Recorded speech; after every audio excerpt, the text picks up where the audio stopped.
Yeah, yes, you Amponsah Pharmaceuticals Limited. Do na ni me say Efah.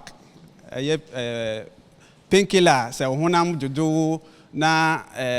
headache ani ni o ma bebre o fa pe na ho ato. Na ye king Otumfuo upcoming event em say nanom ani mpanifo ma ya so te ye say ye ba na ye beboa. Na enam say ye nru ho adwuma ntino ena wie ndro ne de aba yeso ye de beboa upcoming event no nti ye gina ha ndro ne ye present ama ya hemfo mpanyimfo ahoro ma hie mu wa ha nti wie no nti ne ye wa ha Mejina chairman of the planning committee Otumfuo Civil Jubilee committee and any committee na ankasa na mu. Many chairman of the subcommittee on health.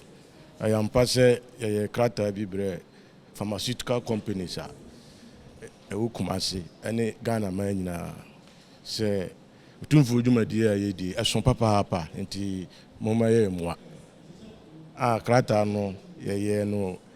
7th of August 2024 yes krata ne ba mo nti na ni gisam say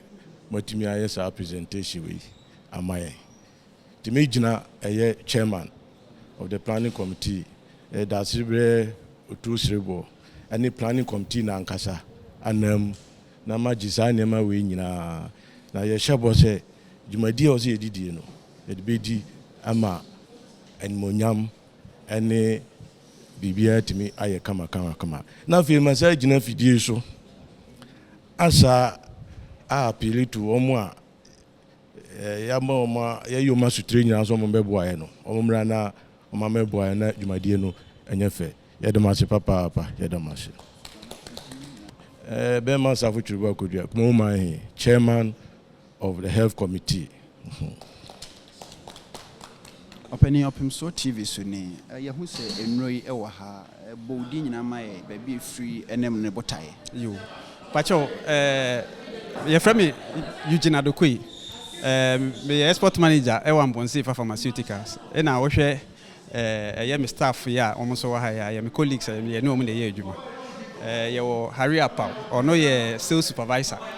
na ye wo Simo Akuamwa ono so ye drivers no ba ako na enam Otumfuo upcoming event na ye baso na omo to ye nkrasa anka ye nso ye mra na ye mbeboa na mpre nyina nso no ya na bibi sa aba menhia ye boa both in cash and in kind nti na wie ye ba ye na ye represent ye nro kakra ye say ye so ye de support program nti anu nti ana na wie ye ba ye amahu ye wa ye nro bebre ebi ti say headache say uti ye o ya Efah kuwum ye sa wo Zinol tablet no nso ye pain reliever no body pains ne headache na obetima ye citrosy no ye immune booster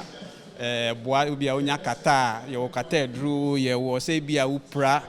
ointment a wo de ye no bebre ni nyina wo mechi ha nti no bia won say nam say program na be running from ebia anopa to anwumre wo ko up and down ebia oba bi obeti ya obi ni nyina ye de ba say de be ya program no be koso nti ebia so oba bi oyem na ye o ya obeti ma fa bibi na ma na akọ na bi ma program na ye kama enu nti ane o indro idie em say ye be hwe say wo fa